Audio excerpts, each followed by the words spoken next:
Well, hello, it's me, Andrew, here yet again, and today we're looking at the message for Sunday the 29th of August, and our lectionary gospel text is Mark 7 verses 1 to 8, verses 14 and 15, and then 21 to 23. So we've got a couple of gaps here, and they provide us with some interest actually. So we're going to read Mark 7 verse 1. Now when the Pharisees and some of the scribes who'd come from Jerusalem gathered around Jesus, they noticed that some of his disciples were eating with defiled hands, that is, without washing them. For the Pharisees and all the Jews do not eat unless they thoroughly wash their hands, thus observing the tradition of the elders. And they do not eat anything from the market unless they wash it. And there are also many other traditions that they observe, the washing of cups, pots, and bronze kettles. So the Pharisees and the scribes asked him, "Why do your disciples not live according to the tradition of the elders, but eat with defiled hands?" He said to them, "Isaiah prophesied rightly about you hypocrites, as it is written, 'This people honours me with their lips, but their hearts are far from me. In vain do they worship me, teaching human precepts as doctrines. You abandon the commandment of God and hold to human tradition.'" And then we move to verse 14. Then he called the crowd again and said to them, "Listen to me, all of you, and understand. There is nothing outside a person that by going in can defile, but the things that come out are what defile." And then verse 21, "For it is from within, from the human heart, that evil intentions come: fornication, theft, murder, adultery, avarice, wickedness, deceit, licentiousness, envy, slander, pride, folly. All these evil things come from within, and they defile a person."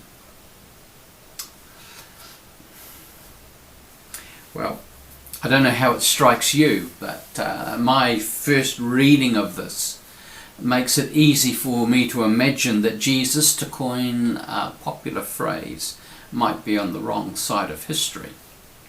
Hand washing, while largely a religious ritual in the first century Judaism, is regarded as a normal and necessary part of 21st century life in Aotearoa, and it particularly so while we're staring down a deadly pandemic. We were told that hand washing with soapy water is regarded as an essential practice to limit the spread of COVID. It's hard to hear the passage and not think, yes Lord, yes Jesus, but you're missing something here. Washing your hands before you eat is important if you want to stay healthy.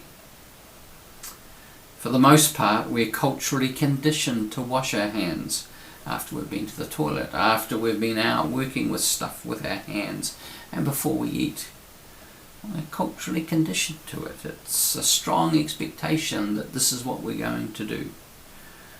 Brushing of teeth is a more recent example of such cultural conditioning.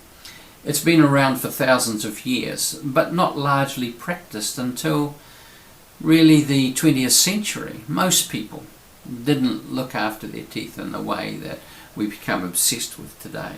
It's a relatively recent phenomenon, and it's been driven by the companies primarily that market toothpaste. You remember Pepsodent's Ring of Confidence, this is showing my age, or then Ultra Bright toothpaste, the taste you can really feel. Ultra Bright gives your mouth sex appeal. I was going to sing it for you, but I thought better of it. We're conditioned to brush our teeth, courtesy of the advertising industry. Now, most of us wouldn't dream of not doing it at least once a day. And we notice people who never clean their teeth. They become pretty obvious. The religious leaders notice that certain of Jesus' disciples don't wash their hands before they eat. For a Western 21st century male, this is something that I might not comment on, but would likely look upon with a measure of silent disapproval, particularly if I knew the person had come straight from the toilet and hadn't washed their hands. In the first century, though, among the religious, there was clearly an expectation that one would thoroughly wash, would baptize, I think that's the word, one's hands before one ate. It was like saying grace before we eat. It's a sign of our faith, of our seriousness to demonstrating our commitment to God. It's a sign of our holiness.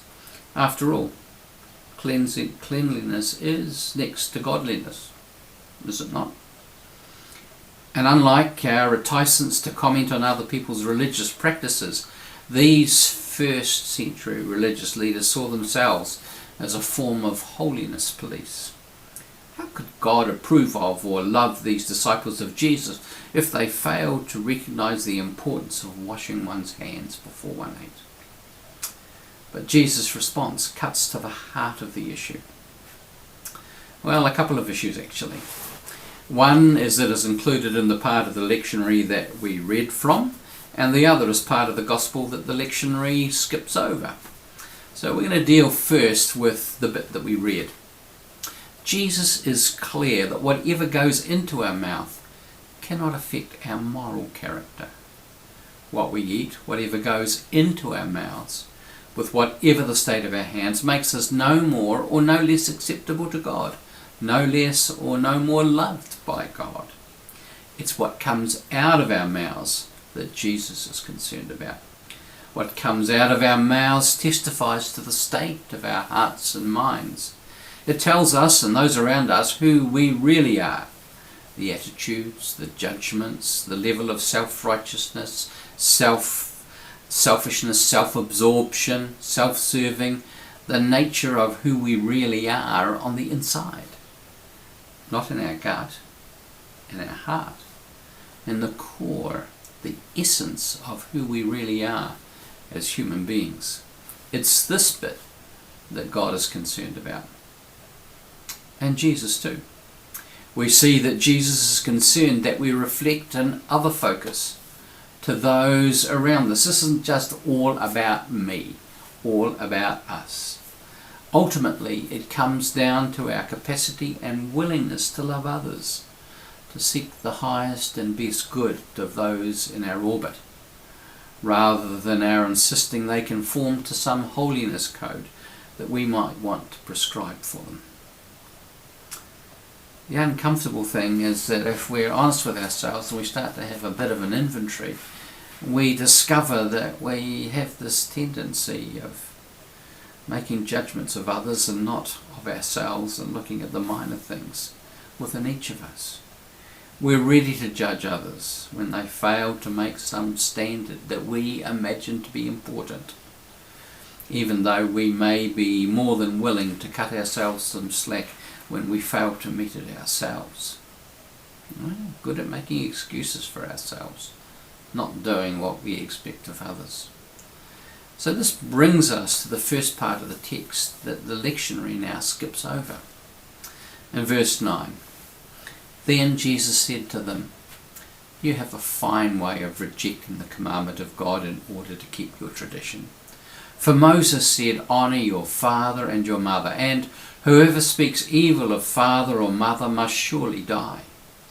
But you say that if anyone tells father or mother, 'Whatever support you might have had from me is korban,' that is, an offering to God, then you no longer permit doing anything for a father or mother, thus making void the word of God through your tradition that you have handed on. And you do many things like this." Jesus is responding out of a keen sense that the religious leaders are majoring on the minors.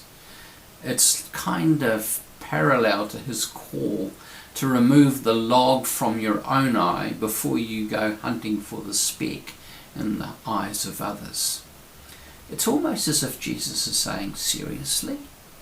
Perhaps if you had a clearer sense of what was important, of recognizing God's invitation to do justice, to love mercy, and to walk humbly with your God, you would recognize that you've subverted God's call to care for those around you, especially those closest to you, your parents, by dressing up your avoidance of your responsibilities towards them in religious doublespeak, by suggesting that whatever support your parents might have expected has been dedicated to God, to be given to God at some undefined future moment while your parents are in desperate need. You're concerned that my disciples don't wash their hands before they yet fail to care for your parents, that they could be left destitute, impoverished, without any visible means of support because of your dressing up your selfishness as piety, so that presumably you can do this with a clear conscience, assured that you have discharged your religious duty. Seriously?